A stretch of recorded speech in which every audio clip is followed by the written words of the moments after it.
7F and 7G. And all data shown will be for those three areas, so it'll be a combined total of 7EF and G. So we started with an overview of all the landings and all by tons in that area, and all the landings by value in the area. And then on the figures you can see a breakdown by the sectors. So you've got under 10 metre vessels, over 10 metre vessels, and then vessels in the POs. The landings data shows an overall reduction in the amount of fish landed since 2016 by 14.3% in areas 7E to G. But we can see that the low was in 2020, and there has been some recovery in 2021 and 2022 in terms of tonnage, but there was a steady decline before that. The values data shows an overall increase. So that's the graph on the right hand side, shows an overall increase in the value of fish landed, with 2022 actually being the peak there. However, just to caveat that, that's not adjusted for inflation or operating costs or anything like that. And as you can see there, there is a very significant dip in 2020. I suspect that's probably due to changes in the markets caused by COVID, but it could well be other things as well. So in terms of how I looked at the stocks that I'm going to show you now, we started off with this graph. This is a breakdown of the first graph that you saw on the left-hand side, the tonnage caught, but this has now got all the species in. So what I was able to do was use this to pick the most important species. And then I also removed the top 5 species. As you can see, the graph on the left is dominated by 3 or 4. So I removed the top 5 to then be able to pick out some of the more interesting things that happened. So if you hover over each of these, it'll tell you what they are. So just to point out a few: scallops, the blue one; mackerel, that yellow one; and then we've got cuttlefish, the blue one at the bottom there. Sorry, the arrows don't seem to have lined up as well. So some of the traditional stocks that used to be quite large for landings have definitely changed over the past few years. And particularly cod and pollock, we've seen this kind of overall decrease year on year. And they've taken overall a significant going back to 2016. And for these two, I had a look at the economic trend, and that follows the same pattern. Cod does seem to have leveled out slightly over the past couple of years, but pollock was still seeing that drop continue. For some stocks, this may be kind of the new normal. So with cod potentially leveling out, and edible crab and mackerel have both also seen that year-on-year drop in landings until 2020. And as you can see, both of them, it was kind of up a bit in 2021 and then levelish again in 2022. So it's possible that they may now experience a normal around that level. We have seen, however, some stocks with increased uptake. So sole and bass have both seen kind of this steady increase since 2016. Bass landings did show a 40-ton drop in 2022 compared to 2021 in the southwest area, but this is slightly different from the UK level uptake, which still shows that steady increase. Sole landings also kind of seem to have peaked a little bit. There was a small drop in 2021, but last year some of the stock was actually traded out because it wasn't used, suggesting that this is now kind of stable at that level. We've also got scallop landings and undulate ray landings here. So since 2021, there's been a significant increase in scallop landings. This is mostly as a result of leaving the common fisheries policy, which meant that there was a change in effort days, and they don't apply in the French area of 7E, which is governed by the French rules in that part, not the UK effort days. So as you can see in 2021 and 2022 for scallops, they're around that 8,000 ton mark. So we're expecting that might be the new normal for that fishery. Undulate ray landings, there's been a large increase in. This is due to a large increase in the quota that we've been allocated for that. So originally that went up from around about 15 tons to 75 tons in 2022. This year, the quota has gone up again significantly to over 1,000 tons. So we're expecting another quite large increase in that. And as you can see, for 2023, it's already quite well developed just a few months into the year. So then we've got some stocks from the graph that show some quite high variability. So cuttlefish and squid both show quite a large amount of variability. We believe this is in part related due to their short life cycles, so they show quite a high year-on-year variation. There's drops, particularly in squid in 2020 and 2021. Potentially this is due to a lack of demand from restaurants, particularly with squid. And hake was showing that kind of year-on-year steady growth, then experienced quite a large drop in 2020 and 2021. Potentially this is due as hake is mostly exported to Spain, and some of these export routes were closed during COVID. So it's hard to, from the graph though, it's kind of hard to tell what a normal year would look like because we're getting that steady increase and we've had that large cut. And some stocks they show some variability, but they actually, when you look at it overall, they're reasonably stable. So here we've got skates and rays and lobsters. As you can see, lobster has kind of been around that 1,400 ton mark for a while, and lobsters is usually around that 500 mark. We also have pilchard and whelk. I've not put the graphs in there, but they're very similar to the lobster graph. They show kind of average like stable stocks. For pilchard it's about 8,200 and for whelk about 4,000. So just quickly to summarize, some of the fisheries do not show that much year-on-year consistency, such as cuttlefish and squid.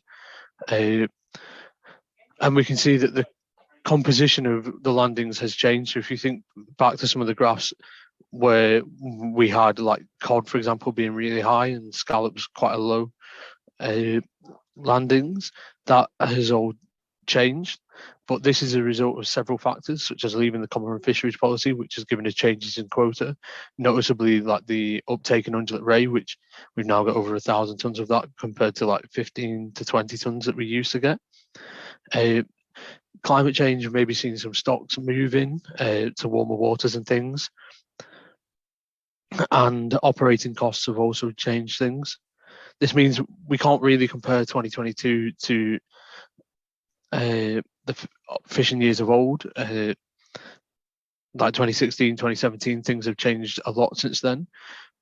But from this, it's possible that 2022 could be representative of a new normal for some of these stocks, but any changes to tax that we get or operating costs can all have quite a large impact on that. So that's me finished. So I think we'll take any questions quickly. Brilliant. Thanks, Jacob. Really, really interesting. So Bob has said in the fish webinar yesterday, the point was made about the lack of mackerel in the summer, but arriving late into the autumn. Is that something the MMO data has picked up on? Sorry, what was that? I will read it again. In the fish webinar yesterday, so the South West Marine Ecosystems had its fish webinar yesterday as opposed to fisheries, and someone sort of made the point about mackerel not being around in the summer, but they're arriving later into the autumn. Do you know if the MMO sort of landings data has shown the same? I don't have the data to hand, but from memory, I think that we did see a kind of drop over the summer compared to what was normal, but then it did seem to have a bit of an increased uptake in the winter. So I've not got the figures, but I think from memory it did show a bit of a change in the kind of season. Interesting. And someone has asked, how reliable are the landings data? I guess there's lots of elements to that. It's quite difficult to say. So the data we get is from the logbooks and that kind of thing. So I'm not too sure. Maybe, I mean, we hope it's reliable. That's what has been reported. So yeah. I think in my experience, we're getting a lot more confidence over time about kind of the landing. So I had a question about cod, the kind of declines in cod. Is that landings decline because they're not around, or was that because there has been a reduction in TAC, or it's a bit of both? There's been a reduction in abundance, the TACs declined, the landings have declined. Do you know, could you unpick that a bit? Do you know off the top of your head, Jacob?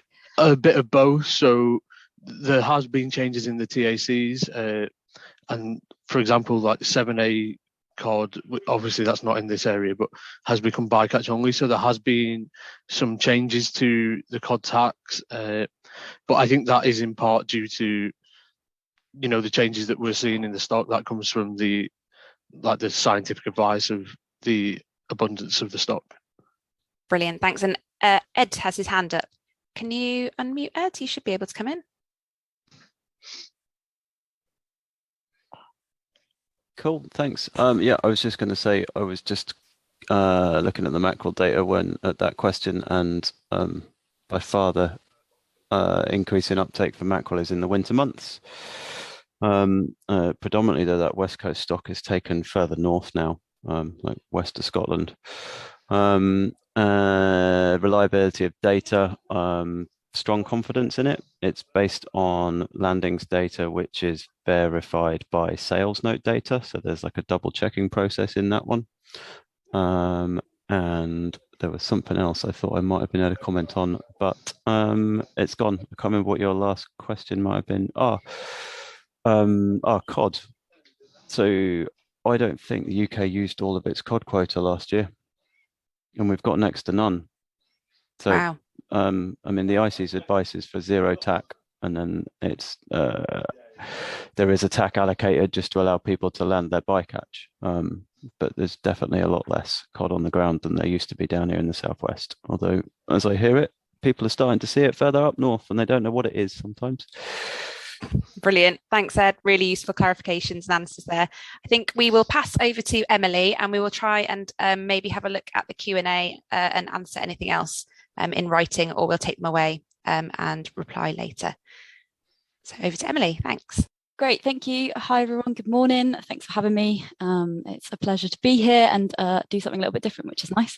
So I'm Emily Theobald, and I am a fisheries manager in the southwest. So I tend to stray to northern parts every now and again, but predominantly my work is focused down here in the southwest. I'm just going to share my screen with you to tell you a little bit more about the work that I do in the MMO.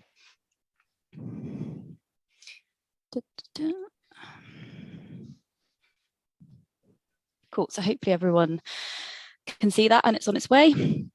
So my job here is running the Regional Fisheries Groups in the southwest. So you may have never heard of the Regional Fisheries Groups before. They're quite a new initiative that have been running for just over 2 years now. And they are a mechanism to give the inshore fleet, so roughly sort of under 10 metre fleet, a way of contacting and having a role in central government. So DEFRA and the MMO recognise that the inshore fleet and the smaller boats generally lacked representation. Larger vessels are part of producer organisations. They have people that market their catch and do their admin for them and allocate quota for them. Whereas the inshore fleet are often, more often than not, single-handed boats that run themselves, work for themselves, and they often lack that ability to be able to input and be involved with kind of decision-making. So these groups were set up 2 years ago by DEFRA and the MMO in order to give the inshore fleet a bit more say in management. So we run meetings 3 times a year, and in between those meetings 3 times a year, we run kind of really regular drop-ins and port visits to meet the inshore fleet and talk to them about their fishing. So the aim is that they can share their views with MMO, DEFRA, the IFCAs and CFAS in these groups and talk about things that are affecting their fishing, talk about their quota and catch limits, and also talk about kind of any projects that they have any ideas for. The aim really long-term is to generate a bit of a kind of cultural shift here to gain trust and to help the inshore fleet have a bit more of an active role in management. So the regional fisheries groups are split down by ICES rectangles. So some of you probably have seen this map forever or have it on the desktop background like I do. Some of you may have never seen this map before. And this is how we do fisheries in England. So we separate them into what's called rectangles. And you can see that across the rectangles, they have different letters. So the southwest is 7E, F and G, and that is what the southwest RFG covers. So we cover rectangles E, F and G. So we have around 20 to 30 fishers from various ports across Cornwall and Devon that kind of attend these meetings regularly.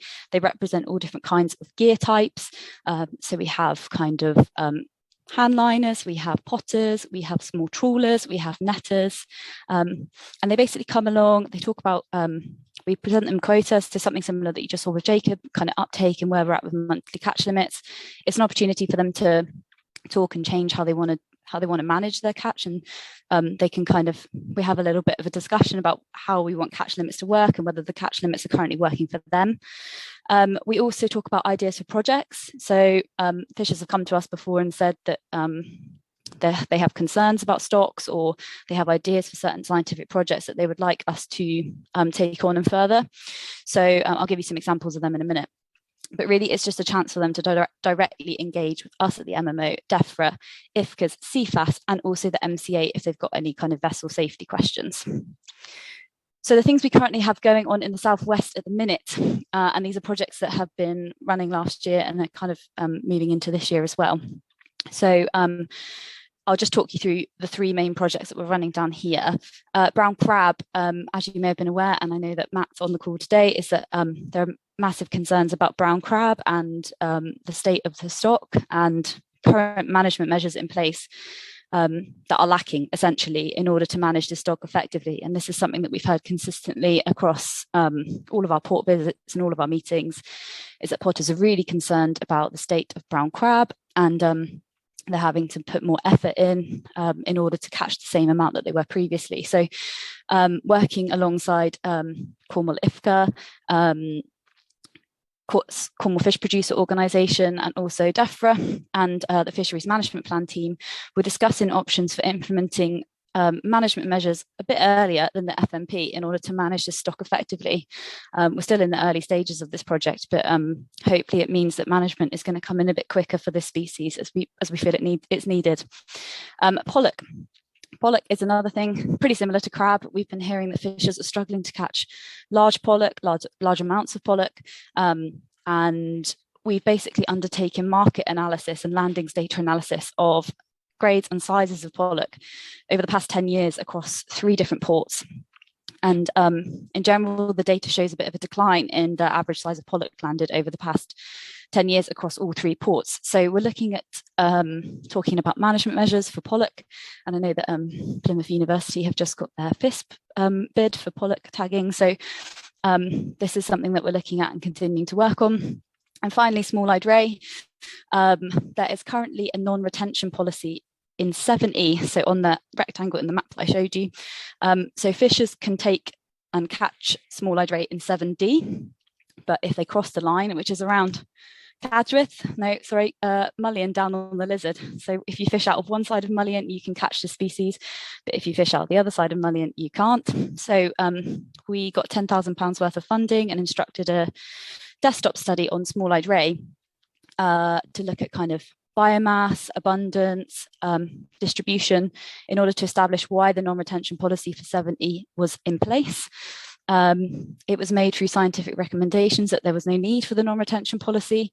So we've taken that to DEFRA and to EU negotiations to try and get the non-retention policy removed in order to aid fishers in diversifying their fishing.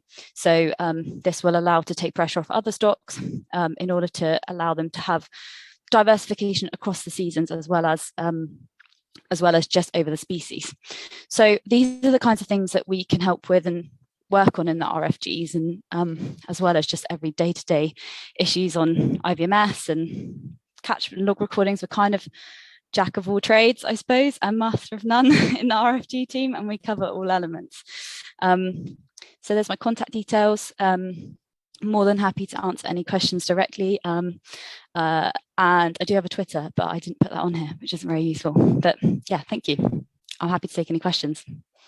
Thanks, Emily. Really, really useful run through of RFGs. And I think from my point of view, I'm quite interested in the ecosystem approach, which, you know, we need really, really good participatory processes and governance, and it's a big step forward for that. So yeah, really exciting to see what you guys are doing. And we'll, yeah, maybe touch base with you a little bit later about them as well. Just having a look at the chat. Just a reminder, sorry, that if everyone can post their questions in the Q&A, it just means there's one less thing to keep a track of. A question on what are the views of the panel on continued use of scallop dredging? And there is a link to an article in the Northumberland Gazette about Northumberland IFCA recently banning scallop dredging. So quite a blunt question. Any one of our speakers, feel free to jump in. I guess there are, we have kind of conversations surrounding gear types a lot, and the support or not support of certain gear types. Scallop dredging is certainly one that has gathered attention in regard to its damaging kind of methods, and we're certainly aware of that. It's balancing up ecological and economical elements to the fishing, and how we manage that moving forwards. And it's essential that we ensure that we're supporting fishers as well as supporting the environment. So I fully appreciate that it's not seen as the most environmentally friendly method of fishing, and we hope to move towards and support kind of smaller scale, more sustainable fisheries in the future. Ed or Jacob, not sure if either of you have got any other views on that whilst we're here.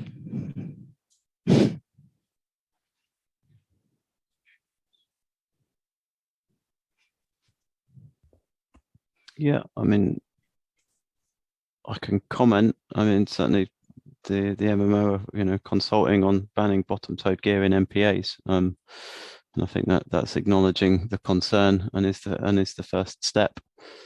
That's probably all I can say for now. Thanks, Ed. I think there are other conversations going on about mobile gears in kind of wider seas. Oh, Mander, I'll come to you in just a second, kind of under UKMS, and that being used more and more, so the UK Marine Strategy, because we are failing to reach good environmental status for benthic habitats. So there is some consideration there, not talking about banning, but looking at sort of spatial footprints. Mander. Yeah, thanks, Libby. What I better mention as another IFCA is introducing management. I mean, I think the scale of the fishery is one thing. It's much bigger down here than up in that area of England. So that's one consideration, but also we've spent considerable time doing assessments across all different sediments. Those are within marine protected areas, but they're just as applicable outside. So although this sort of overall view is that it's damaging, etc., there are, you know, it's relative to the substrate that they're fishing on. So since 2014, no dredging's been allowed on any reef in the marine protected areas. So that's 40% of our south coast. So there's already quite a lot of management, and potentially the REM side of things will only improve our understanding of actually what the impact of these types of fishing is. Brilliant. Thanks, Matt. One last question. Are recreational sea anglers involved in RFGs? And I guess the follow-up question, if not, how is the MMO engaging with them? Yeah, they are involved and they are invited and they're welcome to attend. This was something that was looked at. We review the process of RFGs sort of annually, and at the last annual review, one of them was the inclusion of recreational anglers. It's really important that we involve rec anglers in all conversations, particularly with bass and pollock. So yeah, Robin, if you want to get involved, please do get in touch. I'm assuming you're a recreational angler, but I might be wrong. But yeah, if you would like to get in touch, please do, and you're more than welcome to come along. Fantastic. Thank you very much. Super interesting stuff. Lots to think about. So I think we will move swiftly on. Thanks for really interesting questions so far. Keep them coming in the Q&A. But we will move on to Matt Slater from Cornwall Wildlife Trust.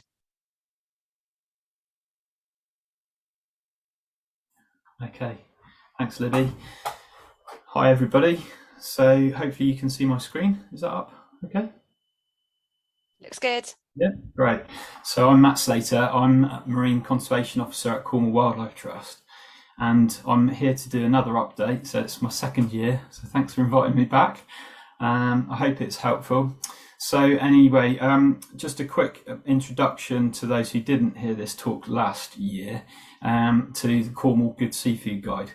So Cornwall Good Seafood Guide is a project of Cornwall Wildlife Trust, and it was set up in 2015 with the help of some EU EMFF funding and MMO funding.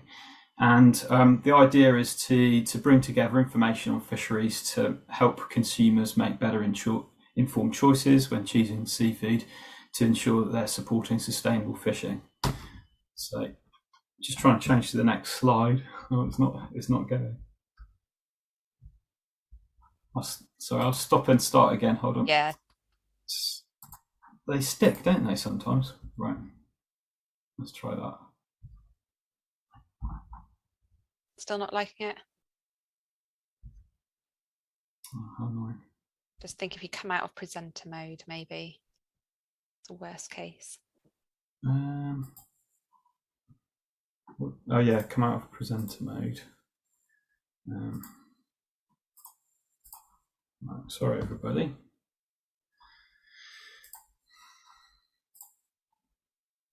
Just sometimes does it, doesn't it? Right, can you see the PowerPoint? I can, yeah. Third time lucky.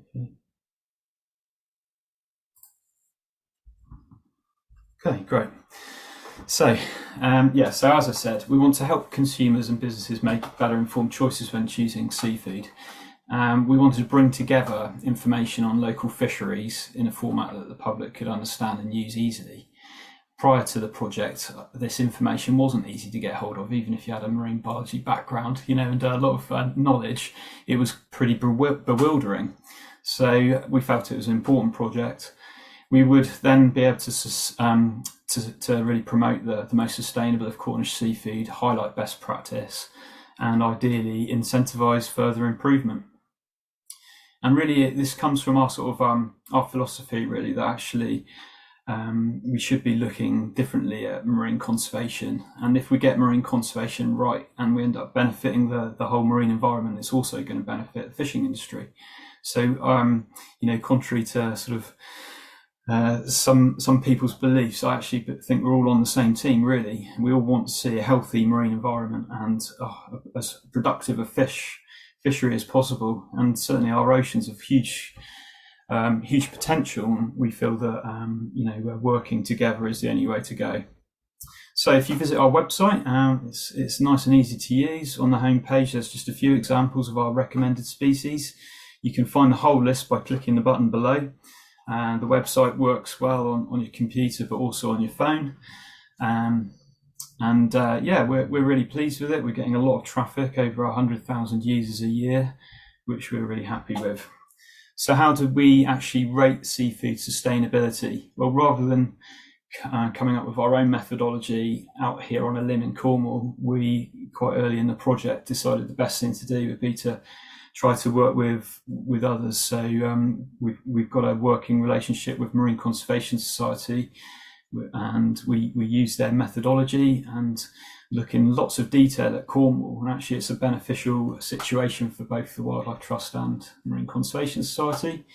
We apply the same methodology, and we come up with ratings that are directly comparable with ratings from all around the world. And the way that the wild capture ratings methodology works is you look at stock status. This includes biomass of the stock and fishing pressure on the stock. You also look at management of that fishery and how effective that is. And then finally, you look at the capture method and its ecological effects. And by combining those three factors, we come up with a rating from 1 being the best fishery to 5 being the worst.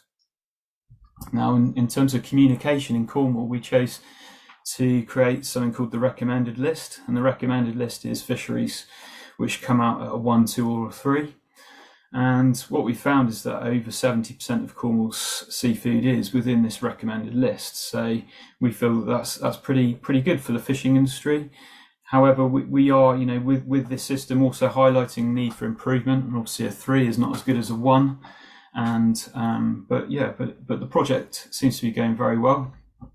When you click on a fish on the website, you find at the top of the page some seasonality information and a sustainability overview. And for many visitors, that's all they need to know. It's just a quick summary.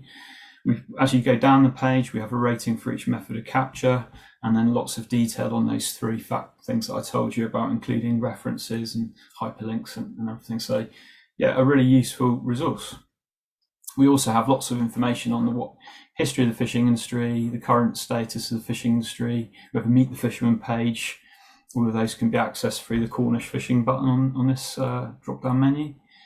And yeah, we have recipes, we have useful tips on seafood and how to sort of deal with it and cook it, etc. So it's a great website. Now, additionally, in the last couple of years, we've been really fortunate to have had some funding from G7 Legacy Fund that's allowed us to recruit a marine business advisor who has been based down in Mevagissey, working with fishermen down there and also in the Fal Estuary, really trying to sort of have an ear and talk to the fishermen, get to hear what's happening on the quayside, going out on boats and trying to sort of highlight and come up with ideas to work with the fishermen. And that's been really successful, and we're really grateful to the work of our current marine advisor, Sarah. Sadly, Sarah is off to go and work on Scillies, so we're very jealous of her doing that. She's going to be working with the IFCA out there this summer, so we're actually recruiting a new marine business advisor at the moment.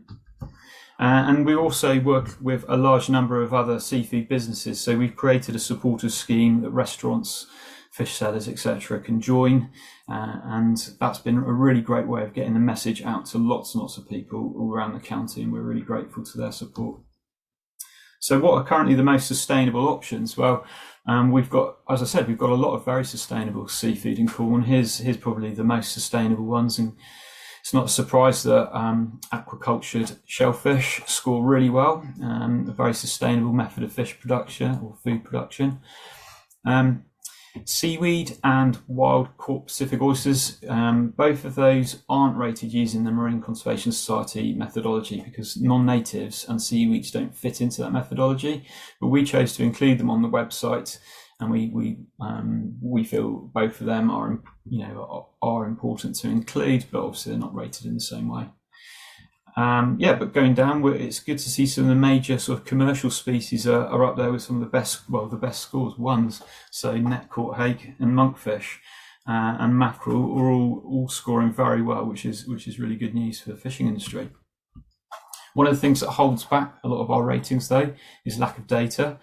And this is a list of some of the species. The ones with little asterisks on them are really commercially important, and the fact that we don't know enough about these species, is a great problem for the industry, not really fair on the fishermen in many ways. So it'd be great to see an improvement in data, quantity and quality. Anyway, so what have changed since I spoke to you last?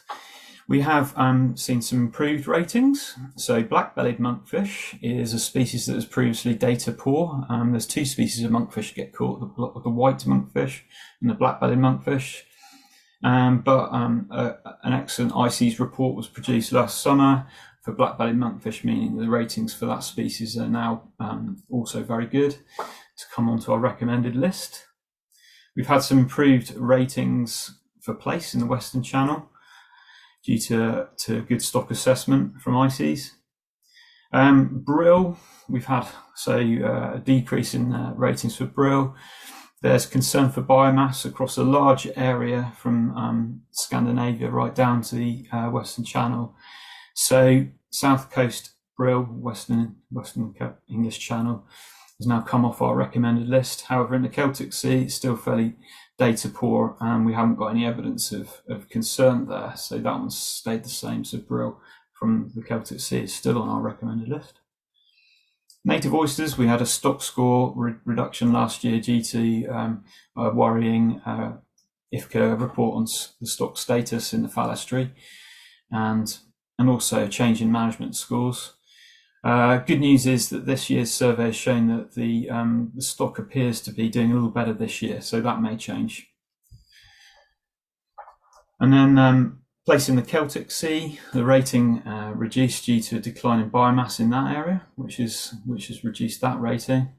And as I said earlier, we also have stopped being able to rate non-native species because of the fact that it doesn't work with the current methodology. So yeah, we've actually removed slipper limpets from the website because it's not being harvested commercially in the FAL anymore. And Pacific oysters, we've kept on the website, but they no longer have a score. And this is because they're being a non-native species, it doesn't fit the methodology. Okay, so what's happened this winter? So obviously we don't rate we review all of our scores biannually. So we look at 50% of the species in the summer when the ICES reports come out, right in the middle of the school holidays. And then we look at the other 50% in the winter, sort of just about in time for Christmas holidays.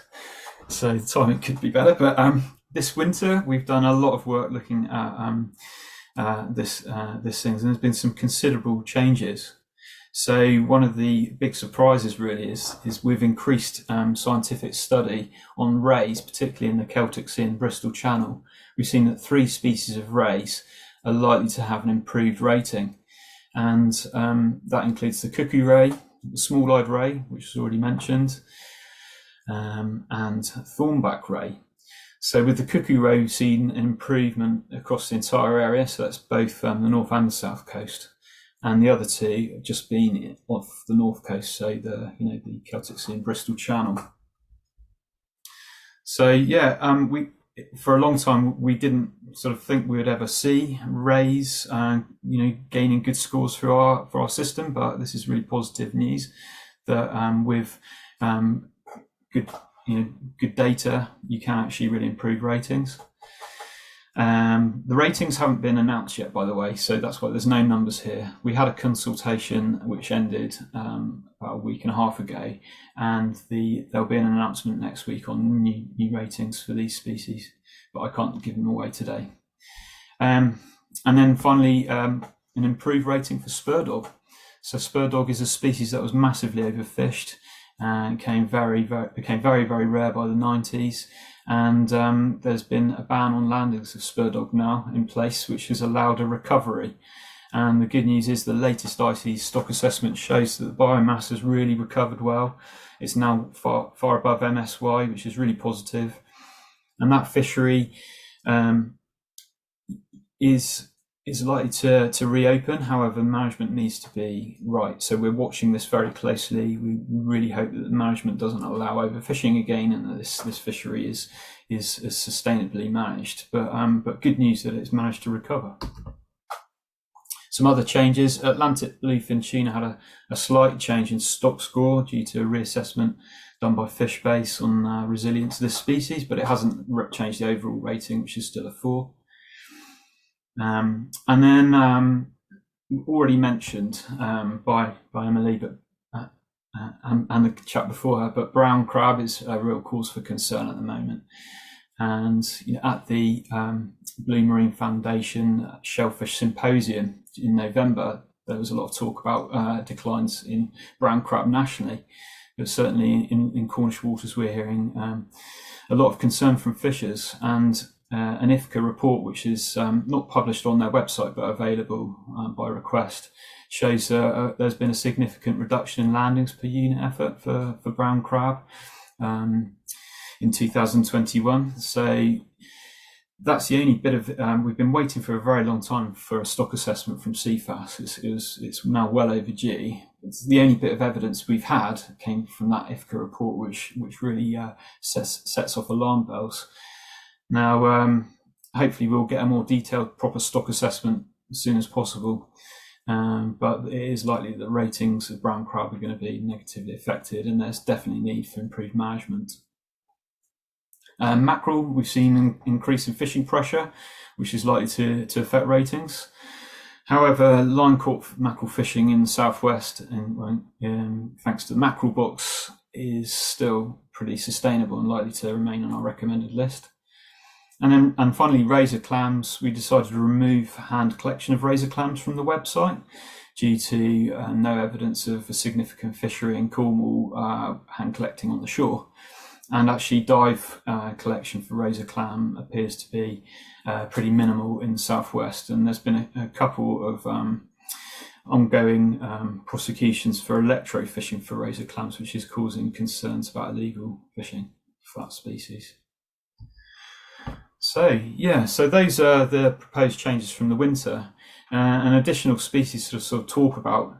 We're continuing to be concerned about the increase in landings of crawfish, and certainly that fishery, we're hearing anecdotally lots of reports of fishermen gearing up with a lot more tangle nets than they previously would have used.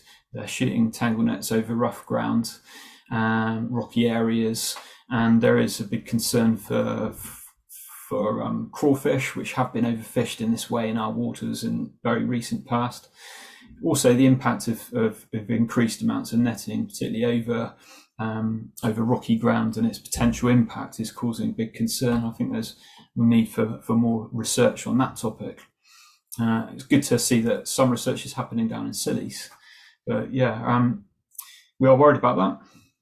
And just an update on sardines. The stock assessment for sardines was carried out in the autumn, and sadly it wasn't a full survey wasn't carried out this year, which is a shame because that stock was benchmarked the year before, but this year they weren't able to do the same.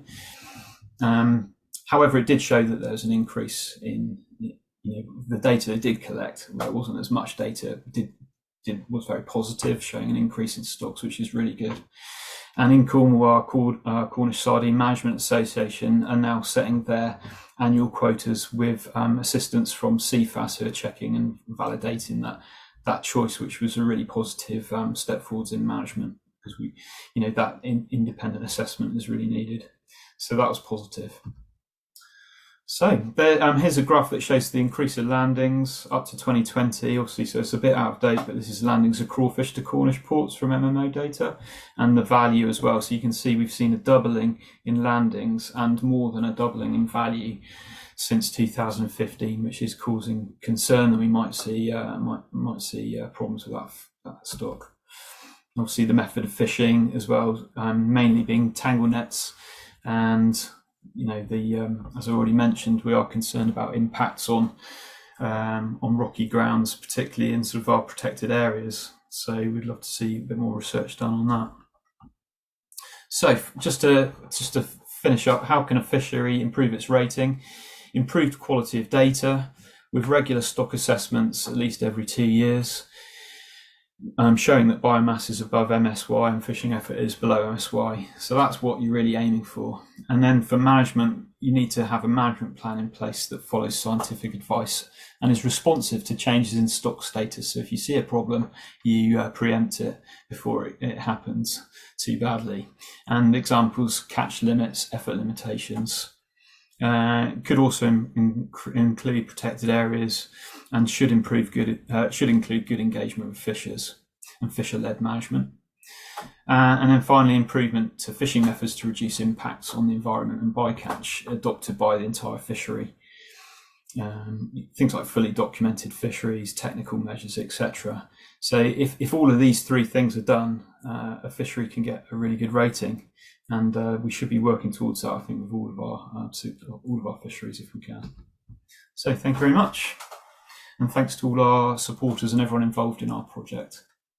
Brilliant. Thanks, Matt. Absolutely fascinating. And I think really nice to see some positive news as well as the kind of concerns. There was a question from Keith Hiscock in the chat, who's apologised for leaving early, but I think you've largely answered it. It was about kind of figures for crawfish landings. I think you showed that trend really nicely, but he's also asked about the proportion that are buried. So any information on the proportion that, I don't know whether he's asking about the buried ones being landed or... Yeah, I haven't actually got any data on the amount of buried crawfish personally, but I'm sure the IFCAs would be able to supply some info on that to Keith, and I'd like that information as well. And both Keith and I have seen photos taken by fishermen to prove that there are some buried females, which is really positive, because when the crawfish all arrived, we were really hoping that it wasn't just a fluke, and it's great to see they're now reproducing. And there's been I've actually seen tiny juvenile crawfish as well whilst doing sea search surveys. So they do seem to be reproducing, which is really good. Brilliant. And another question from me, actually, just thinking about the blockers around data. Nearly all of the species you listed are going to be features of fisheries management plans, same for brown crab. And I was just wondering, had Cornwall Wildlife Trust had much engagement with that process, and what are your expectations of those FMPs? We'd really like to engage with them, but we've found that NGOs are not welcome in meetings, so we have had very little engagement. Obviously, we work closely. One of my colleagues, Ruth, is on the Cornwall IFCA board, so we talk to the IFCA and work quite closely with them, but we haven't been involved in the FMPs, which I think is a missed opportunity in some ways, because, as I said earlier, we're all on the same team. Thanks, Matt. Really, really interesting. Okay, moving on. I don't think we have any more. Oh, hang on. There might be another question there. There's a few more questions popping up now. Is there a question from Maswotton? Is there a quota for slipper lobster? As we see, the CPR survey is seeing the larval form rather than the spiny lobster. Slipper lobster. That was my question as well. Lobster is, if they're talking about Silurus arctus, that's a rarely recorded species in the southwest, so not a commercially targeted species, so no quota on that. Okay, so being seen in larval surveys, but maybe not adults. And what are your views on current bass stocks in Cornwall?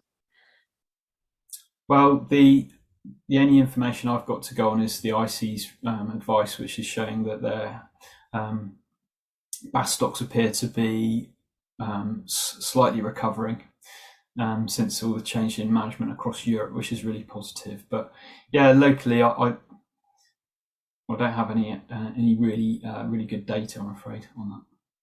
No problem. Thanks, Matt. And we will move swiftly on because I'm doing a poor job of chairing. We did start a little bit late and we have got plenty of time at the end. So I'd really want to hear these presentations in full. So over to Ed Baker. Hello, good morning. I'm going to share my screen. Bear with me.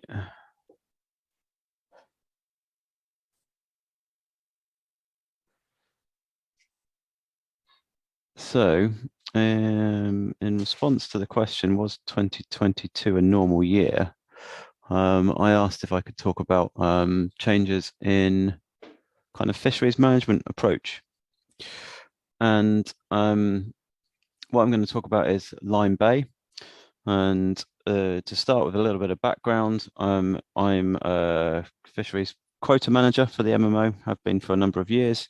And a few years ago, I started to receive the odd call from fishermen inside Lyme Bay saying that the increase in available quota for sole has led to gear conflict. Basically, competition for space between fixed nets was the first complaint that I received. And as time's gone on, those complaints have increased to concern that fixed nets have been towed away by trawlers because there's more and more people fishing in a smaller area, and also some concern from fishermen that their catch rate's actually going down and the size of the sole they're catching is going down. So we agreed, we being the MMO, agreed to investigate this, and we started that investigation in earnest sort of spring 2022. So I'm going to just talk about what we've learned from that investigation and where we are now.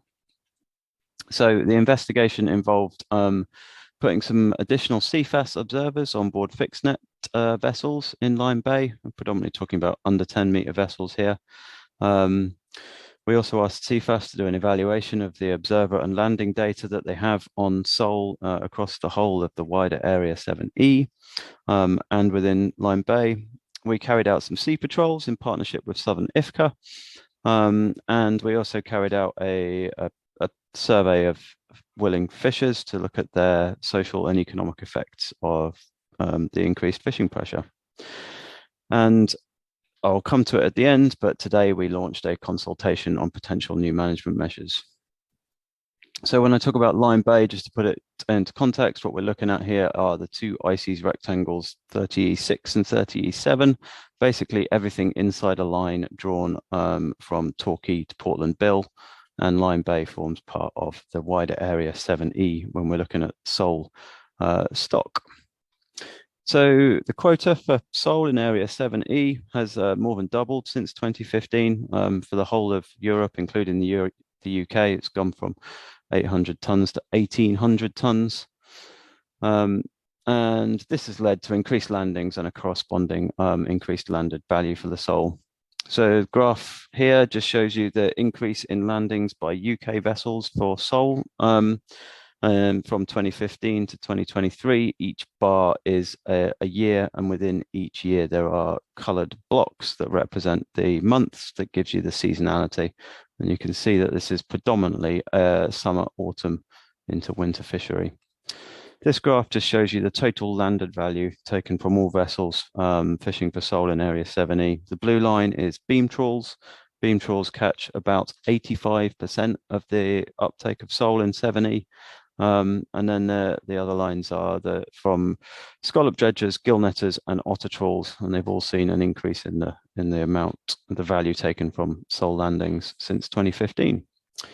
By comparison to the 85% of sole caught by beam trawls, 4 to 8% is taken from inside Lyme Bay, which is actually quite a significant amount when you consider the size of Area 7E. And think that most of that uptake in Lyme Bay comes from under 10-metre vessels. So this is just an analysis of the stock health provided by ICES. So ICES looking at the spawning stock biomass for sole. You can see the green line there is well above maximum sustainable yield and has been since the early 2000s. Looking at the fishing pressure, significantly dropped since the early 2000s and is still just below maximum sustainable yield. Fishing pressure, red line, MSY, blue line. And then recruitment, that's the number of fish age 2 coming into the population. Some really high spikes in 2019 and, am I right, 2018 and 2020, but has dropped in the last couple of years. But overall, ICES consider the 7E sole stock to be in a desirable state, and that's because the spawning stock biomass is greater than MSY, fishing pressure is below MSY, and there's been some very high recruitment years recently. So this is now a summary of the analysis that CFAS carried out for us on the sole landings data and observers data. So first of all, we're looking at effort in terms of the number of days at sea fishing. These two graphs show effort inside Lyme Bay on the left and effort in the wider 7E on the right. And you can see that there is a significant increase in effort, certainly in Lyme Bay since the year 2005, but also again a jump up since 2015 for Lyme Bay. And in particular, you can see an increase in effort in terms of days at sea for fixed net vessels in Lyme Bay from about 2017. Fixed net vessels are the purple bars at the bottom here on the left. And you can see that jump in 2017. Next, we looked at landings per day, so landings per unit effort. Again, the graph on the left is Lyme Bay, the graph on the right is the wider 7E, and we've done it by gear type. The red line is beam trawls, the green line are otter trawls, scallop dredgers are sort of pale blue, and then the set nets are purple. And you can see a real increase again since 2015 in the landings per unit effort and kilograms per day. This has nearly doubled for set nets in Lyme Bay, 5 times more for trawlers in Lyme Bay.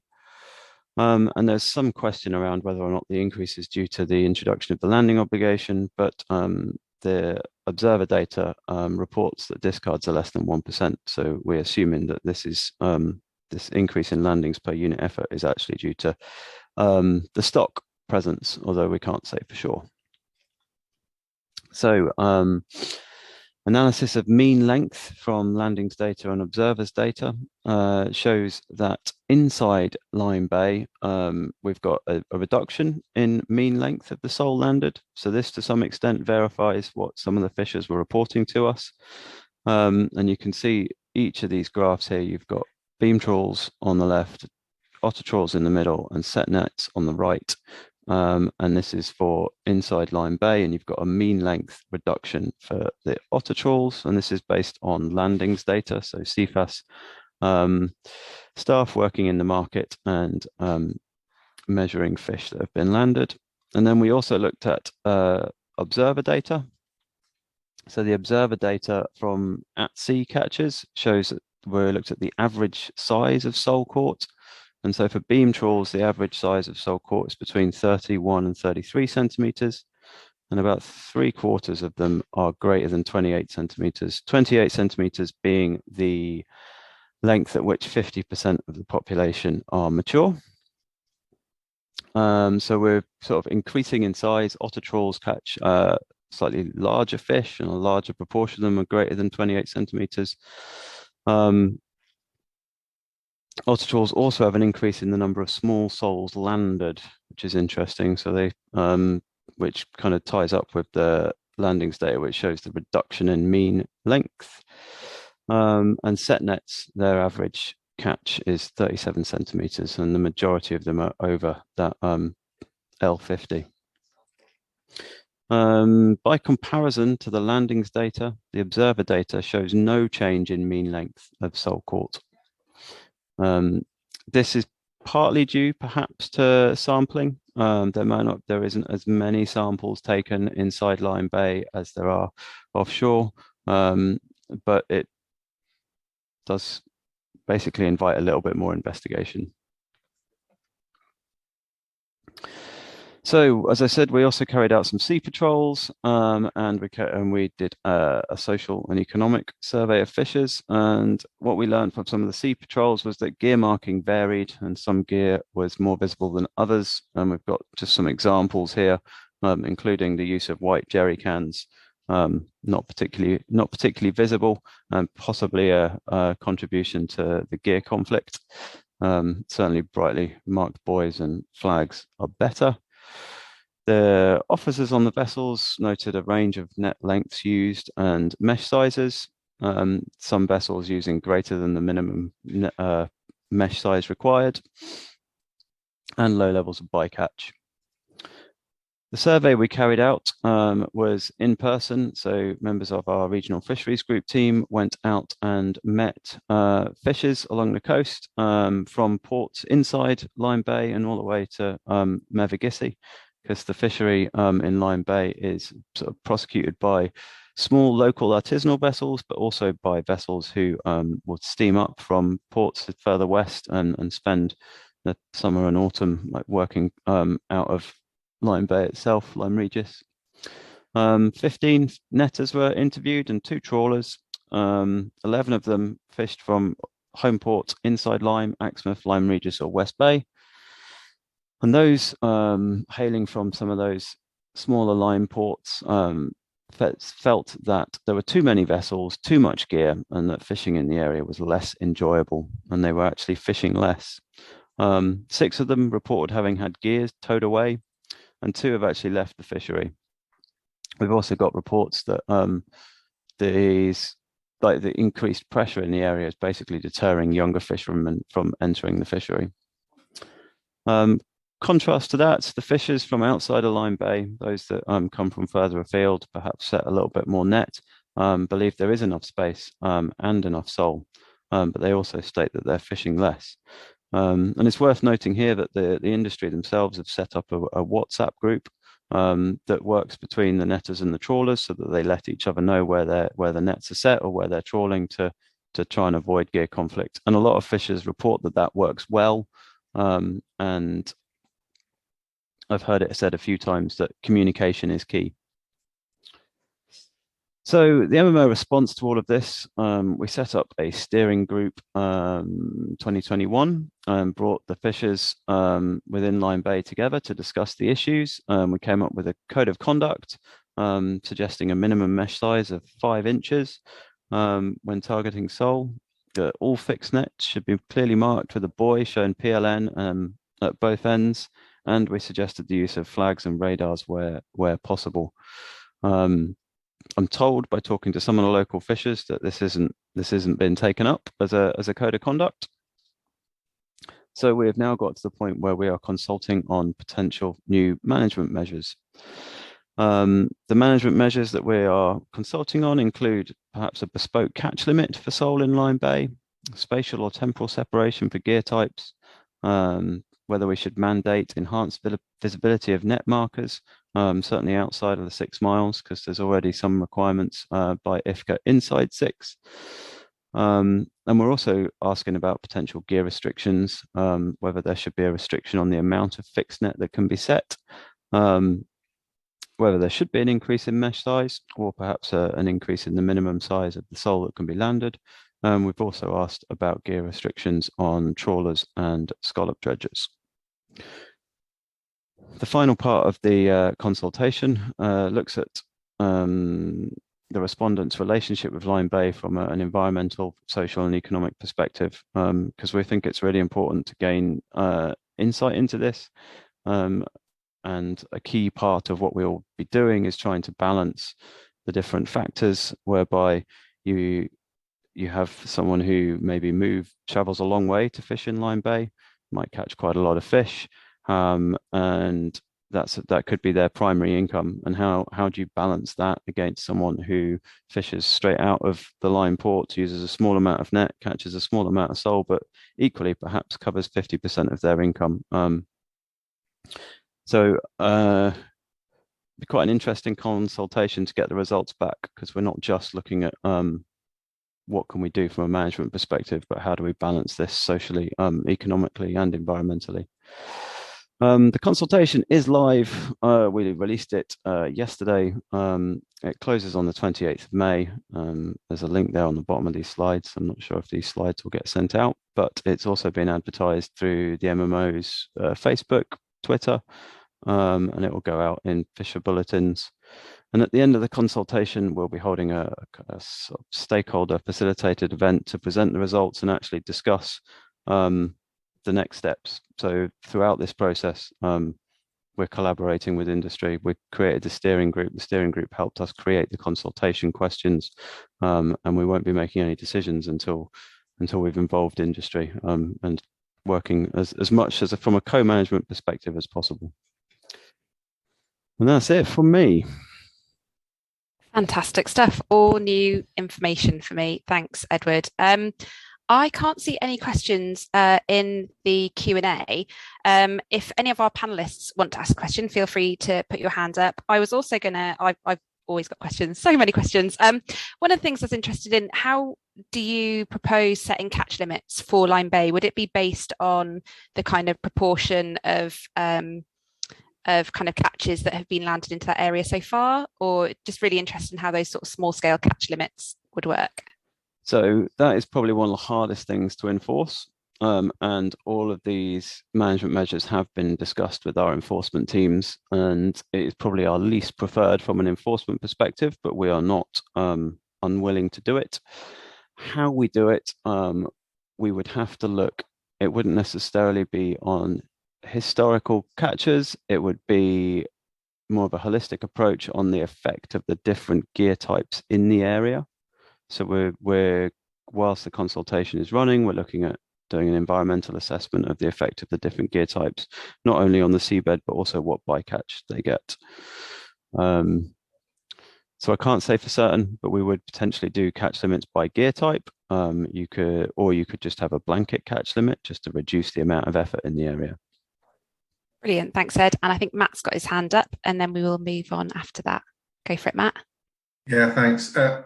Ed, you mentioned one of the stats was that 70% was over 28 centimetres, which was the 50% spawning size, but we know that the minimum landing size is 24. Has there been any thoughts in terms of the conversations with fishers about increasing that minimum size? Because I know as part of the non-quota species fisheries management plan, there is talk about potentially introducing some of the minimum conservation reference sizes that were dropped many years ago, and fishers are now calling for those to be reintroduced?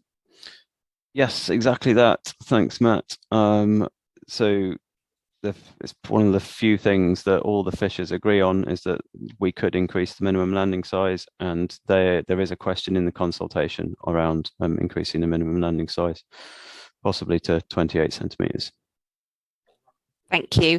I think that moves us nicely on to Matt Mander's presentation, but I think Bob Earl has asked a really interesting question in the chat, but I think I'll hold on to that one because it'd be a really nice one to discuss right at the end if there's time. So over to you, Matt. You're on mute. Yeah, can everybody see my screen?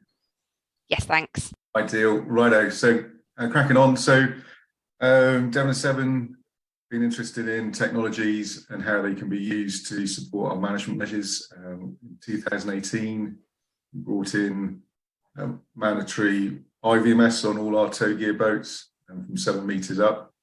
So we've currently got around 140 tow gear boats with IVMS as a requirement of a Devon 7 IFCA permit bylaw.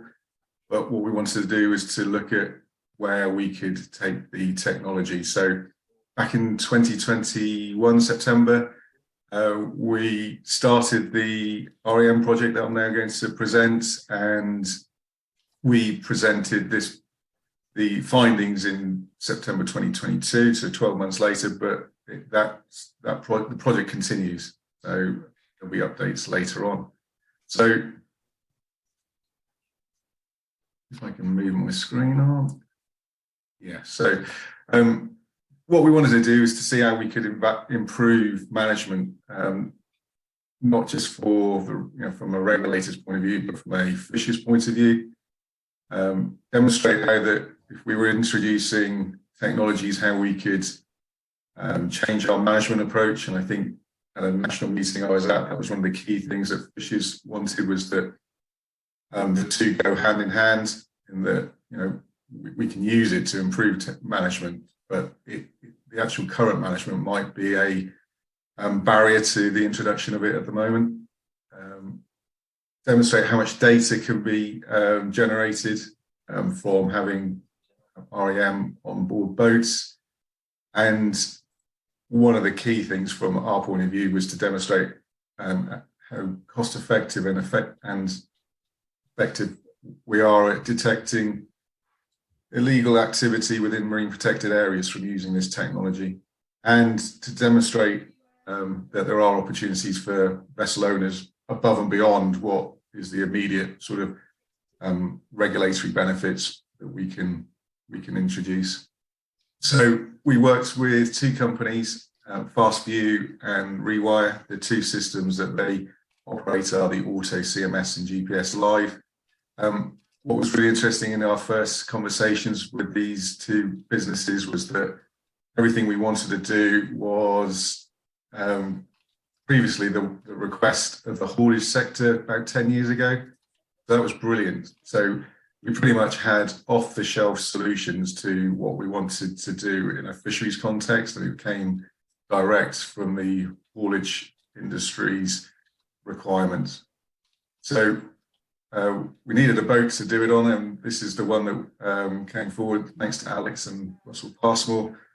We used the boat Speculate. She's one of the biggest boats, and you can see from just the vessel, there's plenty of technology already on board, so they were keen to see how it would work. But also, we wanted to demonstrate immediately that we could change management to their benefit, or to fishers' benefit in general. So one of the things that happens at the moment with our existing management is that we restrict all vessels to using 6 dredges a side, and the traditional way of trying to ensure that happens is to restrict the bar length that the dredges can be hung onto, so only long enough to put 6 dredges on. So if a vessel like Speculate wanted to fish inside and outside the district, there's a requirement to come all the way back to port, change over the gear, etc. But with the cameras on board, we could provide a derogation to the bar length, but still monitor effectively that 6 dredges were used inside, and then additional dredges were clipped on when they were fishing outside. So that was what we intended to do. So just very briefly looking at the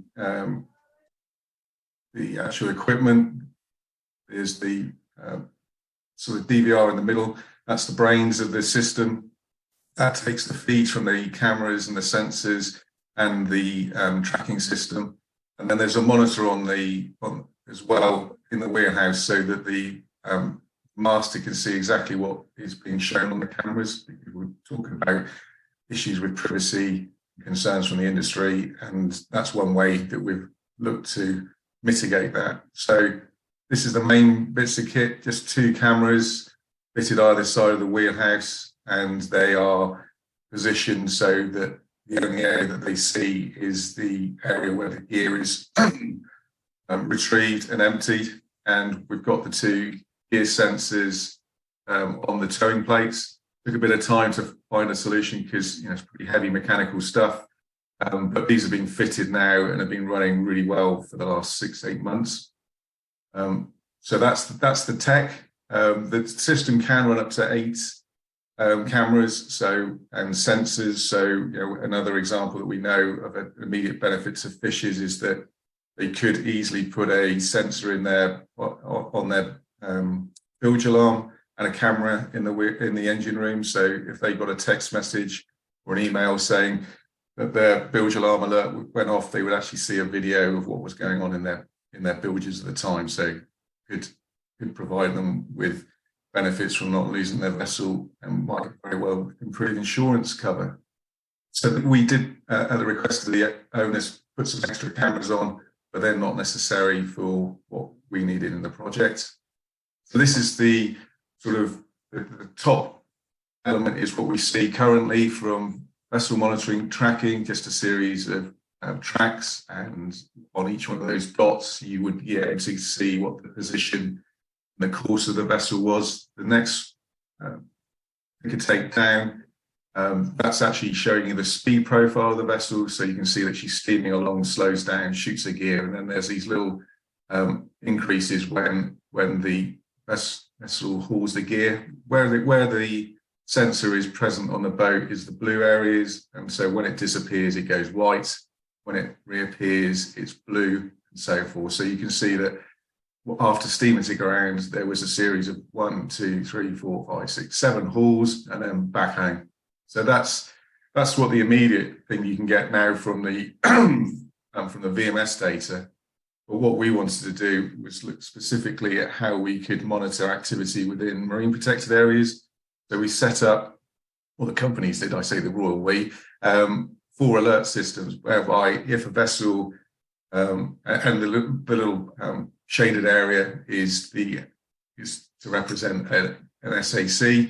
So if the vessel enters an SAC and then drops its gear, an alert is set off. If the vessel has already dropped its gear and then enters the marine protected area, an alert goes off. And the system is designed that every time an alert is set off, we always see the video footage from when the next time the gear is retrieved.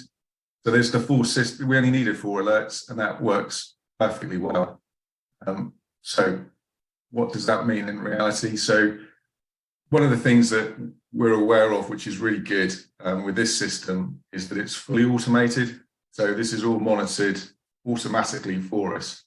So what we did in terms of looking to see how this works out in the field is we created a series of mock MPAs, these black columns where the vessel was working off Cornwall.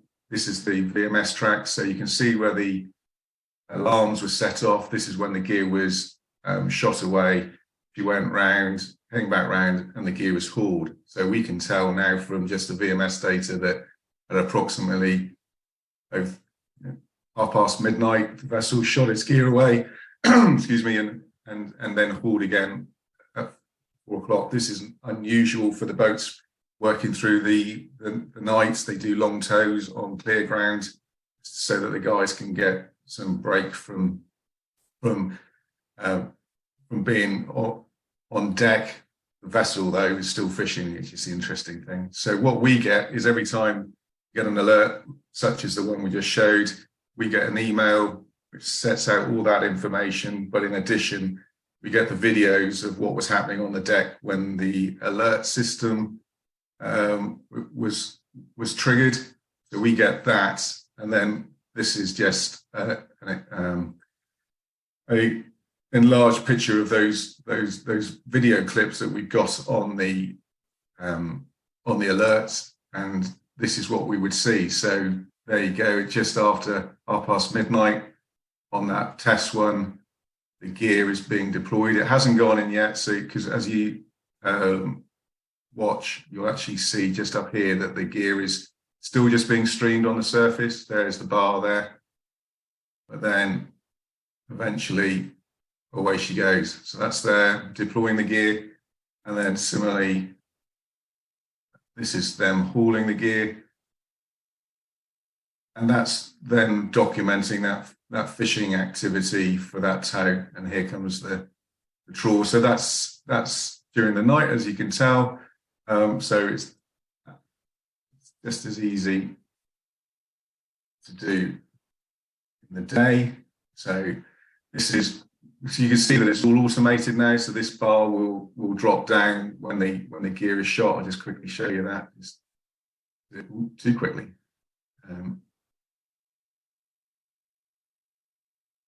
Just see that. So this is all. So one crew now needed on board. You can see that there's a conveyor belt, so it's fully automated. All this gets slowly pushed towards the end where the crew takes out the scallop and all the rest goes over the side. And then you can see that the gear is still there, but it's now being deployed. So then it comes back up.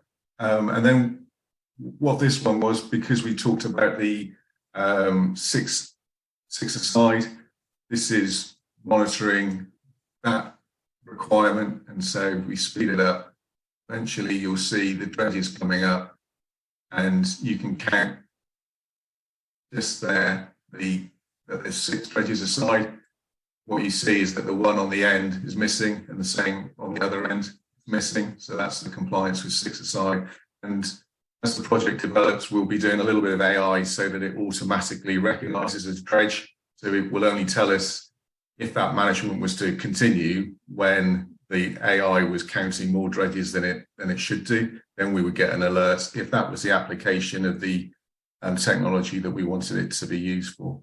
So that's how we ran the project, and we've got lots and lots of footage. But the really important thing is that we limit the amount of video that we see. That's really good from a technical point of view, but it's really good from the fisherman's point of view. So there was always a concern that cameras on boats, seeing what we're doing, fishers do treat it as part of their home, because they spend a lot of time on there.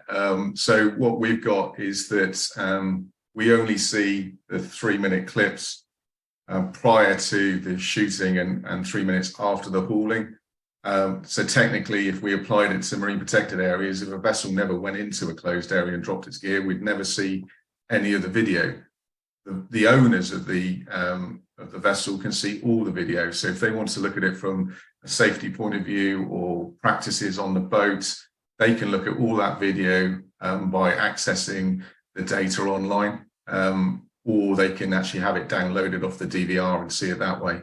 So the owners can have full access, whereas we will only see that very small amount of data. And as the companies have been working with the haulage company, they've got really well developed GDPR and data security processes. And every time that we look at data, it would be logged. So again, from a personal data point of view, there could be a request for the data, and everything that we see can be provided to the owners. So that was one of the things that we wanted to deal with. The other one is cost. So looking at it at the moment, we're running at around £3,000 to have this system fitted and installed on the boat. And then really importantly, it's costing around £55 a month for each vessel. So about $660 a year to have it fully monitored and maintained. So that includes all of the management of the data up on the cloud, all the alerts that we receive, but also maintenance of the gear. So that equates, based on around 120 mobile vessels that we've got, full install would cost around 360,000, and then really importantly, the annual support and incident management would be around 80,000. So fully monitored MPA fishery for around 80,000. You looked at the scallops, dredges themselves, that was less of them. So we're talking around £37,000. That's the equivalent of an enforcement officer with on costs, and that's a fully monitored fishery. So it's interesting from that point of view. So from the cost benefit side of things, we spend an inordinate, a lot of our time monitoring activity with MPAs. With the introduction of IVMS, we've got a sort of ability at the moment around 50% of our investigations meet the threshold of evidence required. Nationally, it's much lower than that. But with the technology, we're thinking that the level of compliance would be so high that we won't have to do the monitoring, but also the likelihood of challenges of evidence in court are so limited with this approach that we would think we'd get really good compliance. So we would get proper protection of marine protected areas if this technology was introduced. The other benefits are to the wider industry that when those vessels do illegally tow in our MPAs, there's the impact not only to the environment but to their fellow fishers in the static gear fisheries. There's one happened this spring, one tow inside, and the fisher reported losses of £15,000. So there's cost to the industry. What it does also show, and there was a question that was talked about earlier about banning dredging. We've got much more confidence in being able to monitor these vessels and to understand what sort of impact they are, because you could look at the sort of bycatch or the substrate when they're hauling, and the vessel owners can improve their own safety from having these cameras. One of the interesting things they talked about was having a roaming camera, so that if anything happened with the engines, they could actually feed that back to the engineer ashore, and they could actually do a real-time fix from the engineers seeing the data coming streaming from the vessel. So plenty of opportunities for vessel owners as well. So next steps, identify further funding for 10 vessels. Really pleased to say that we've got our FAS funding approved for 9. It's only 9 because that got us below the 30,000 threshold for a major business plan requirement. So we went for 9. So that will be plenty good enough. So we're looking for volunteers. We'll get active now, getting volunteers to join the project. The main reason for it is to further demonstrate the cost benefits of REM across both scallopers and the demersal trawl fleet. But one of the other things is just to demonstrate the robustness of the technology that we're using. I think the concept is already made out. I think it works, but just to show that the technologies that we're looking to use are robust enough. They've been in the haulage sector, so they get a lot of salt spray off the roads and lots of vibration. So it looks like that should be okay. And then we'd work with the developers just to make it a more marinized sort of application, because at the moment we've got miles per hour, etc., and vehicles rather than vessels. And then we're going to look at artificial intelligence just to improve our management further.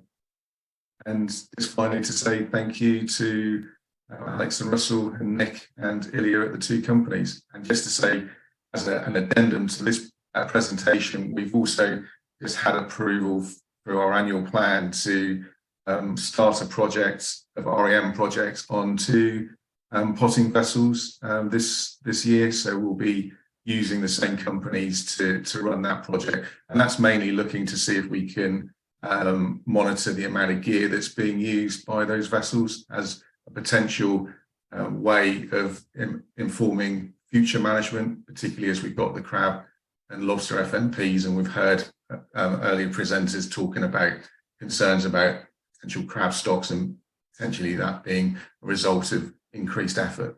So that's it. Thank you. Thanks, Matt. Such a clear demonstration that the technology can and does work, because I think, I hear that questioned a lot, and I think that's pretty unequivocal. Absolutely brilliant. We don't have any questions in the chat, and I think just because, oh no, hang on, we do. Someone's just, Rob Whiteley from Natural England has just asked, Matt, how reliable has the technology been in terms of sort of failures and glitches in use? None. Yeah, well, that's not true. The cameras have been perfect. The sensors, we did have problems, is of water pressure and also damage. But now we've got this proper protection on the towing plate and a proper sensor that can go to much greater depths. We haven't had a problem in the last 8 to 9 months since we changed it. But that's the beauty of it. The technology has been really good, and it's using the same technology as IVMS, so it's a low-cost solution. But we're seeing the vessel when she's been working in the Bay of Seine, so coverage is fantastic using this system. Brilliant. One more question. I think from Charlotte Coombs, how close are we to using REM for monitoring bycatch and verifying catch data? A long way away. I think one of the things that we had at the meeting was that when you're starting to use artificial intelligence and trying to analyze catches, that becomes a much more challenging aspect of use of REM. And I think what I wanted to try and do, and through this project, is to demonstrate how technologies can be used to solve particularly important but relatively easily solvable issues like management of MPAs. And I think what will also help is industry get more familiar with technologies being on board, and they understand how it's going to be managed, because there is a lot of concern, like I've raised in the presentation, about data and privacy and costs, etc. And I think once we rolled it out for certain applications, I think that helps build momentum for some of the more technically challenging sort of requirements of sort of bycatch, etc. That is quite a long way away, and I understand that millions of euros are being spent trying to solve that problem. Yeah, thanks, Matt. Right, we will go on to our final speaker, and then we should hopefully still have some time for extra questions at the end. So do keep popping them in the Q&A, and we'll see what we can get through. So over to our last speaker, Thomas Stamp at the University of Plymouth. Thanks, Libby. I'll just share my screen.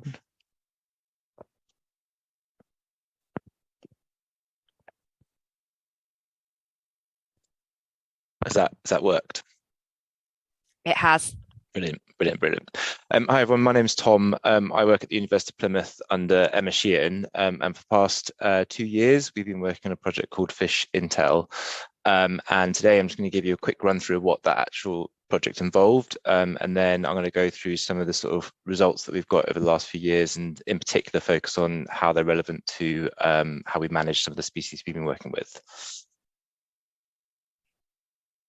Okay.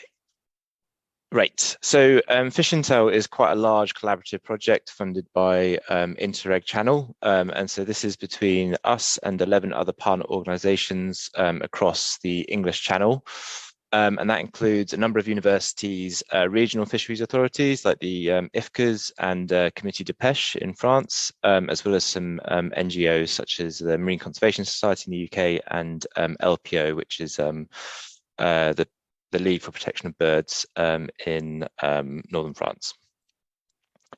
So what the project involves is we are tagging and tracking a number of fish species across the English Channel to look at how they move and behave within the area, and in particular look at how they interact with different spatial management measures, but also look at how they use different habitats and how they move more generally across the region. And so our sort of key players are, we've got 5 species that we've been working on. So that's bluefin tuna, European bass, spiny lobster, black bream and pollock. And then each of these animals, we attach or implant an acoustic transmitter, which I just showed there in the camera. And that emits a unique signal every sort of 90 seconds. And that signal can be picked up by a system of sensors that we deploy on the seabed called acoustic receivers. And I've just got a quick video here to show you sort of a trip that we did in the Scillies where we serviced our receivers. So basically each of these units sit on the seabed, and they're just sort of passively listening for our tags moving by.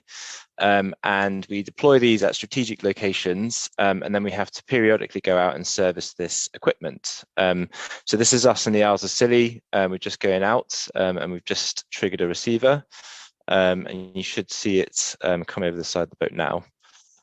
So each of these units will sit down on the seabed for anywhere between 3 and 6 months. We then have to lift them up. That's it. It's just come in, and you can see us cleaning it. You get a lot of biofouling on these units. We have to then download the data, change the batteries, reset the acoustic release system, and then shove it over the back of the boat. And there you go. It's just gone now. And we basically repeat that on and on and on in different locations throughout the year. Okay. Just move to my next slide. Okay, so in terms of where these receivers are located, over the last few years, we've really rapidly grown. So initially, when we started doing this type of work in 2018 during my PhD, we just did this work in 3 estuaries in Devon, and that was just specifically looking at how bass use estuaries. We then, over the next years, we then grew to more estuaries across the southwest, and then started putting receivers at locations like Lundy Island, and a mussel farm in Lyme Bay. And then the last year, we then have done quite a big deployment as part of FishIntel, which covers a broad range of sites, estuaries, shipwrecks, reefs, across most of the sort of southwest coast, northern France, and then also all the way up into Belgium. Okay, so that's the sort of run through of the sort of project where we are at the moment, and now I'm just going to give you some results and some of the species that we've been working with. So one of the species we've been working with is crawfish, and as I think Matt mentioned earlier, these animals were once really common across the North Atlantic. However, I think it was in the 1970s they really rapidly declined. And then no one really knows why, but over the last 5 years, there's been a rapid increase in how many of these animals there are around the coast. And that has resulted in more increased fishing pressure on these animals. So the Fisheries Authority to be working in the project, so they're the Isles of Scilly IFCA and the Comité de Pêche in Finisterre. We're really interested to know how this type of tracking technology could be used to better inform their management at a local scale. So in the Isles of Scilly and in Finisterre, we have protected areas that are designated to protect crawfish. And both the IFCA in the Scillies and in northern France were interested to know whether using a protected area was actually a good way of protecting crawfish. Do they move way beyond the boundaries of these sites, or do they actually stay really resident to the areas? And in both locations, these sites are generally around sort of 3 to 5 kilometers squared, and they're really in quite like exposed locations. So last year, over the last few years, we've deployed our receiver network in both these sites, but I'm just going to really talk more about the Isles of Scilly work. So on the sort of top right of the screen, you'll see our receiver network, which we deployed off the back of St. Martin's. And basically, this system will give us data on whether the animals are present or absent within that sort of receiver array. And then you might also notice there's a more tightly clustered clump of receivers in the sort of middle, and that will give us really accurate data to within around a meter of where these animals are. And then on the bottom, you see a sort of 3D map of what the actual site looks like underwater. And so down at the bottom here, it goes down to around sort of 70 meters, and then you get these big rocky pinnacles that can extend sort of sometimes 60 meters. So it's a really, really erratic bit of seabed, and each red point is where one of our receivers are located. So over the past 2 years, we tagged around 120 animals in both the Scillies and in France. From that, we've generated around 400,000 data points on how these animals are behaving within these particular areas. And interestingly, what we found is that we pick up the males much more than the females. About 16% of our data is from the females, whereas the rest is from the males. And what we can tell from the data is that the males are moving around within our network of receivers, but they're generally staying within around 1 to 2 kilometers of where we tag them. The females, however, we pick them up much less, and from other work that the French team have done, where they've been attaching spaghetti tags, like kind of like a clothing tag to the animals, and relying on fishermen to report where these animals are recaptured. The females seem to be moving much further, so we're picking them up sometimes 50 kilometers away from where they were released. And so the data at the moment seems to suggest that these marine protected areas for crawfish are effective at protecting the males, whereas the females might be less effective. Over the last year, we've gone further with our tracking work, and we've equipped these animals with depth sensor transmitters. And basically, that will allow us to really pin down where on these sort of rocky pinnacles and reefs these animals are actually hanging out. And we're now just starting to get this data back. So at the bottom, you've got 3 depth profiles from our tagged crawfish, and you can basically see that these animals are quite erratic, so they move up and down along the rocky faces. However, generally, they are sticking within a depth range of around sort of 30 meters. And that's represented on this 3D plot at the top here, where these animals are hanging out. We are continuing to get more data from these animals, and we'll be able to really pinpoint what they're doing and how they're behaving more and more. However, at the moment, we're getting really, really good data, which is being fed directly back to the IFCAs and the Committee de Pêche to help inform their sort of local management and ensure that any sort of commercial fishing activity on the species at these sites is done in a sustainable way. Okay, so the next species I'm just going to quickly go over is bass. We started working on bass in 2018, initially looking at their behaviour within estuaries, and a lot of that work has continued over into this FishIntel project. And a lot of the work we've been doing with bass has been done with the Devon and Severn IFCA. Okay, so one thing that we have noticed with bass, and is quite widely reported actually, is that they display something called site fidelity, which means they basically have a home. So these fish will occupy a certain area and stay resident to these particular sites for really, really prolonged periods. And they might conduct sort of big long-range migrations, but they somehow remember where that specific place was, and they return to the same place year on year. And so I apologize for this boring plot, but this is what's called an abacus plot.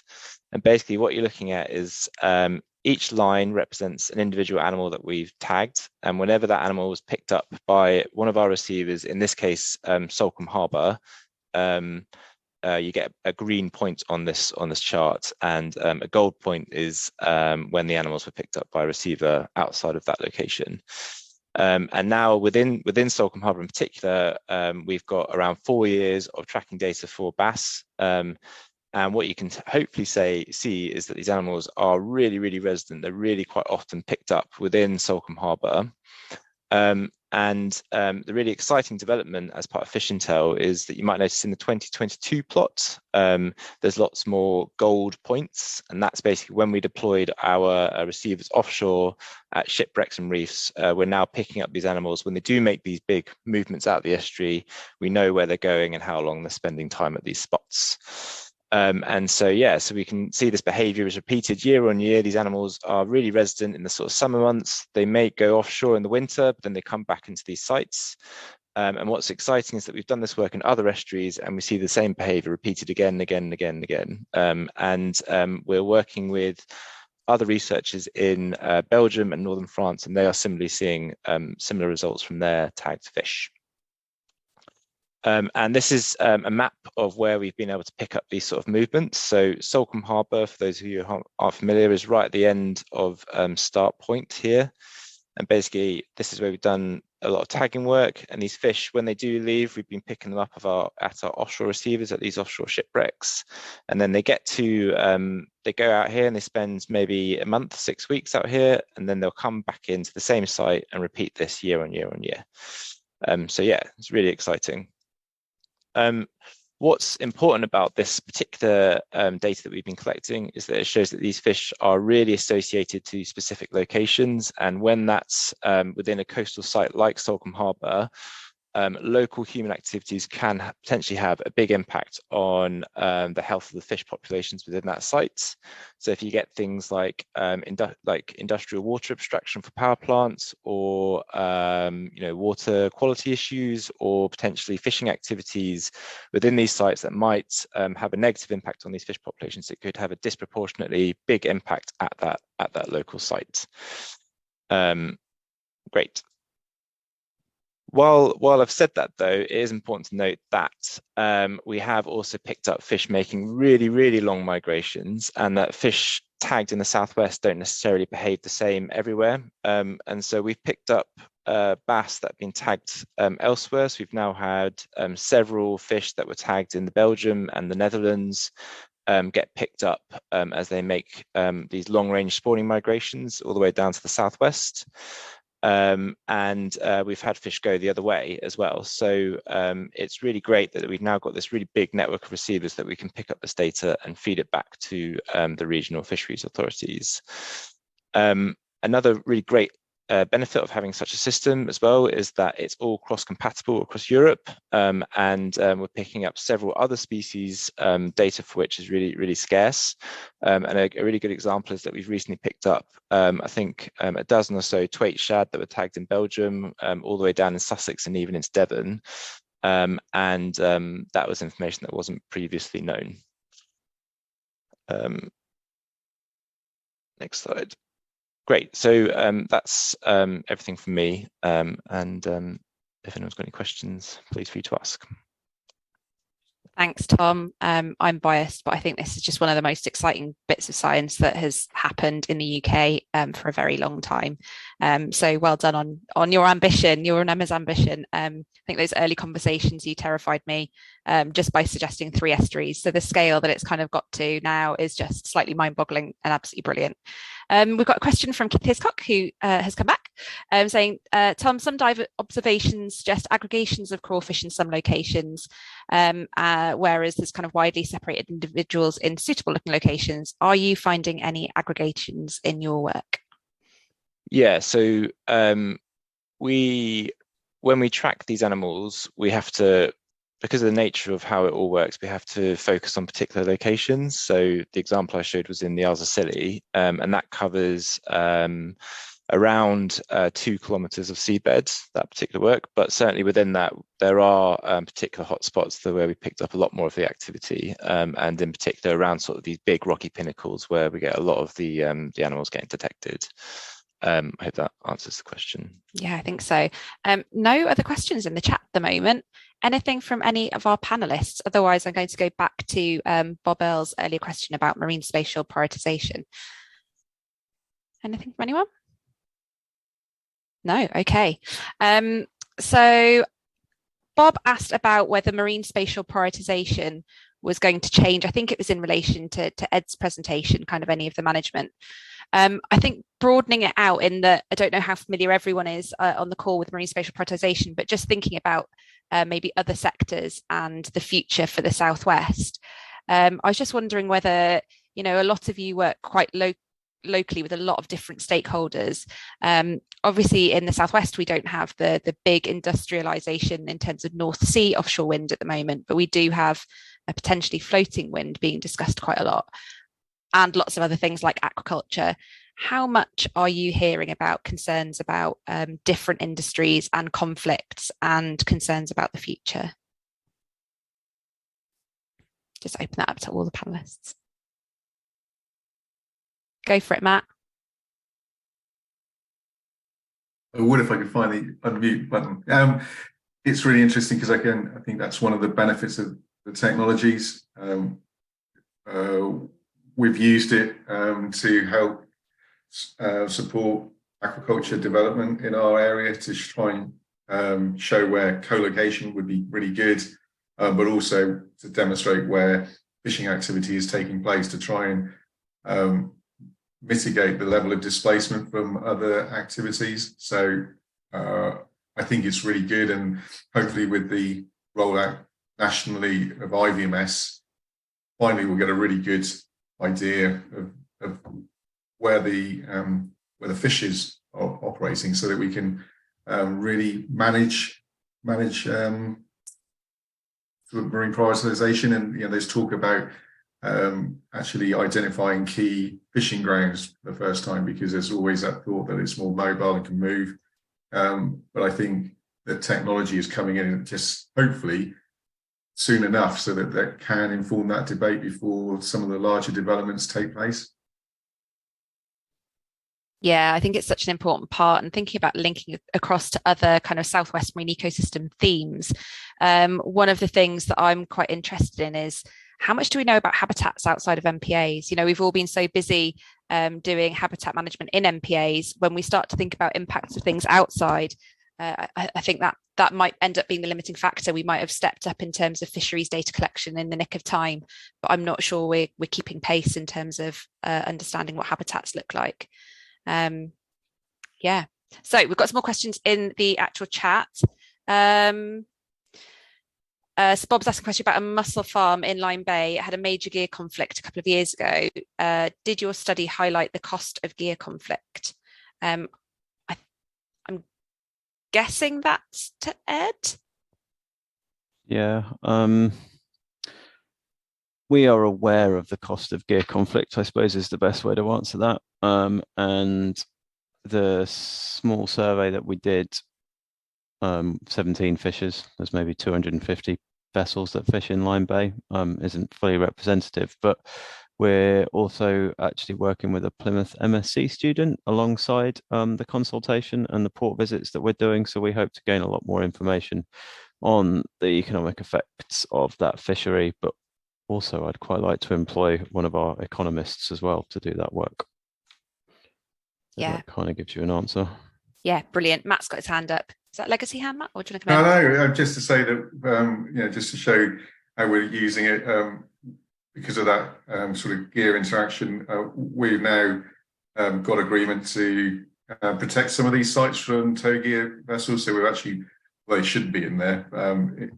When the offences, when that does occur, the operator finds it really difficult to get any recourse, whereas we've now created it as a fisheries offence for those vessels to be in there. So that gives some level of protection now to those operators, which they didn't have in the past. Thanks, Matt. Really useful. We've got a question from Robin Bradley about what is the relationship between the MMO and IFCAs RE developing, implementing inshore fisheries management measures. I guess, again, that's Lyme Bay and that kind of introduction of kind of spatial, kind of different spatial and catch limit options. If it is in terms of Lyme Bay, I'm happy to sort of answer briefly. Matt might want to come in. Just to say that the IFCAs have been involved with me from the start on this and a part of the steering group for assessing the management measures. So I'd say this is a joint effort.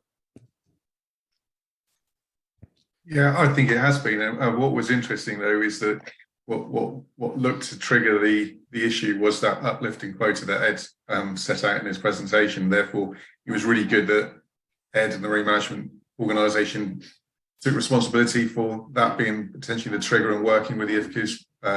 And I think we'll see how it pans out. But definitely, we're very supportive of how Ed's approached it, because it's similar to the model that IFCAs would take. And interestingly, it's now moving on to potentially introducing formal management because of the voluntary approach having limited success. But yeah, I think it's a good example of how the organisations are working together. That's two IFCAs and the MMO. Can I just on that? Thanks, Matt. Just thinking of your presentation, Matt, and how that could actually support like the implement of management measures. Libby was asking about catch limits earlier, and I said how hard that would actually be. Obviously, with IVMS, it's one thing to track where someone is, but if you've also got a camera that can see nets going over the side, then you can actually associate like genuinely where fishing took place, not just the presence of the vessel. But my question then was, like, how small can the vessel be that can actually kind of handle the camera equipment? I know we've got IVMS on all vessel sizes, but perhaps the AI could only be a certain size and above, Matt? Yeah, I mean, that's something that we'll be looking at. It's only a very small camera. The AI is done, post receiving of the video. So it's all about just finding enough to mount what is a relatively small camera. So I think it is pretty doable on a pretty small vessel. The question that it really raises is the sort of affordability of that use of technology, and I think that's where I was trying to start a conversation in terms of the benefits that it provides to regulators and wider sort of improvement of our knowledge. How much is that worth? And certainly there's got to be a question as to whether or not the rollout is and maintenance of the kit, if it was to be introduced as a mandatory requirement, could be offset by subsidies from the regulators themselves. Yep. Yeah, it's a really interesting avenue. I'm sure we'll chat more over the next weeks, months. And final thing, kind of question for everyone, is that thinking about the Lyme Bay example, and it's got similarities in my mind to kind of the IPA in terms of some real local management with buy-in that's all linked up, and thinking again about Tom's work and how localized some of those fish movements are. I think there's potential thinking about how FMPs work, and I know we've got a set kind of standard template for FMPs. We know what it looks like, but it does feel to me like there are some potential opportunities for finer scale, smaller scale management, and you can kind of almost see it all the way through to sort of changing the ratings of some of the Cornwall Good Seafood Guide, kind of, if you can demonstrate this really good local management. So I just think, again, it's something being demonstrated by Southwest Marine Ecosystem webinars and in the conference, that in the Southwest we seem to have this kind of coming together of lots of things that happen that means we could demonstrate new ways of working here, and really trial new things that are going on. So absolutely brilliant. Thank you so much to our presenters. I think with 3 minutes to spare, I will call it a day. So thanks everyone for joining. Thanks for some really interesting questions. And I will see some of you at the face-to-face conference in April. Thanks, Libby. Thanks, everyone. Thank you. Thanks. Bye. Bye-bye. Bye. Bye.